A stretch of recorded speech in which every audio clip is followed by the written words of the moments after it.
श्री स्वामी समर्थ सर्वांना।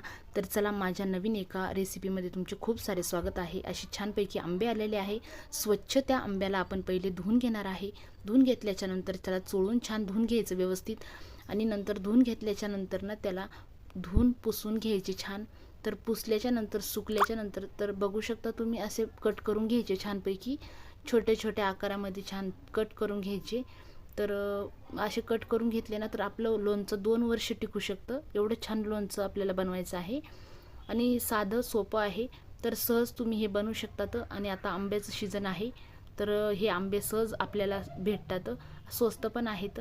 तर चला, असं छानपैकी आपल्याला लोणचं बनवायचं आहे। तर तुम्ही हे लोणचं 2 वर्ष टिकू शकतात आणि 2 वर्ष आवडीने खाऊ शकतात। तर चला, आमच्या घरी खूप आवडतं म्हणून मी हे नेहमी बनवत असते। कारण की ना कसं, उन्हाळा दिवस आला की आंब्याचं सीजन असलं की आमच्या इथं हे लोणचं खूप सारं बनवले जाते। पण जास्त दिवस आमच्या इथं टिकल्या जात नाही, लवकरच संपून जातं। तर चला, तुम्हीही असं लोणचं नक्कीच करा आणि कसं झालं कमेंट करून नक्की सांगा। तर चला, छोटे छोटे फोडी टाकून घेतलेले आहेत। सगळ्यात पहिले माझ्या चॅनलला लाईक करा, सबस्क्राईब करा। तर चला, बघू शकता तुम्ही असे छानपैकी तुकडे करून घेत आहे मी।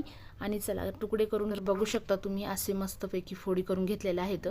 सर्व काही फोडी करून घ्यायच्या छानपैकी। तर फोडी झाल्याच्या नंतर ना मी 1 चम्मच हळद घेतलेली आहे। अशी हळद पूर्णपैकी याच्यावर पसरून ठेवायची आपल्याला। तर चला, 1 चम्मच मी लाल मिरची पावडर पण घेतलेला आहे। कमी तिखटवाला आहे, जास्त तिखट आपल्याला घ्यायचं नाही आहे। छोटे मोठे सर्व खाऊ शकतात, इतकं छान लोणचं होतं।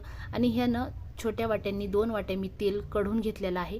आणि हे ना मस्तपैकी 1 चम्मच मी लवंग घेतलेली आहे, 1 चम्मच मी आपलं तीळ घेतलेले आहेत, आणि 1 चम्मच आपल्याला ना मोहरी घेतलेली आहे। असं 3 चम्मच मी साहित्य घेतलेलं आहे। 1 चम्मच मी लोणचामध्ये टाकण्यासाठी मीठही घेतलेलं आहे।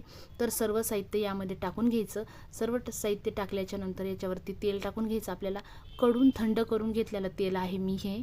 आणि हे आता टाकून घेतल्याच्या नंतर आपल्याला छानपैकी याला एकत्र करून घ्यायचं आणि व्यवस्थित एकत्र करायचं। सर्व व्यवस्थित एकमेकाला लागलं पाहिजे। तर ह्या प्रमाणामध्ये सर्व मिक्स करून घेतल्याच्या नंतर आपल्याला एका छोट्या बरणीमध्ये स्वच्छ बरणी धुवून पुसून घ्यायची, स्वच्छ घासायची, उन्हाला ठेवायची, आणि नंतर ना तिला छानपैकी ना पुसून घ्यायचं आणि आपलं लोणचं त्यामध्ये भरून ठेवायचं। 2 वर्ष लोणचं टिकतं, एवढं छान लोणचं तयार आहे। तर इतकं खमंग वास येत आहे। तर चला, मी ही लोणचाची भरणी घेतलेली आहे। ही भरणी अशी स्टोअर करून तुम्ही 2 वर्ष लोणचं सहज खाऊ शकतात। तर चला, बघू शकता तुम्ही, लोणचं आपलं तयार झालेलं आहे। तर आमच्या चॅनलला नक्कीच लाईक करा आणि सबस्क्राईब करा। असे नवीन नवीन व्हिडिओ बघण्यासाठी तुम्हाला लवकरच परत एका नवीन व्हिडिओमध्ये मी लवकरच भेटणार आहे। तर मग लोणचाची नक्कीच तुम्ही मजा घ्या। तर चला, सर्व छोटे मोठे खाऊ शकतात, एवढं छान खमंग लोणचं होतं हे। तर तुम्ही सहज घरी बनवू शकतात। तर चला, असं स्टोअर करून ठेवायचं। तुम्ही फ्रीजमध्ये ठेवू शकतात, किंवा आता ऊन आहे म्हणून तुम्ही फ्रीजमध्ये ठेवलं तरी चालतंय। तरी याला कपड्यानं गुंडाळून ठेवलं तरीही चालतं, ओल्या कपड्यानी। तर चला, भरपूर सारं बनवण्यासाठी जर तुम्हाला बनवायचं असलं तर त्याला ओल्या कपड्यामध्ये तुम्ही म्हणजे त्याला ओला कपडा तुम्ही लावून ठेवू शकतात। तर चला, आपलं लोणचं असं छानपैकी तयार झालेलं आहे। तर बघू शकता तुम्ही, अशी बरणी भरलेली आहे आपली लोणचाची, अशी स्टोअर करून तुम्ही ठेवू शकतात। तर चला, कसं वाटलं माझं लोणचं मला कमेंट करून नक्की सांगा। तर बघू शकता तुम्ही, असं छान लोणचं आहे आपलं।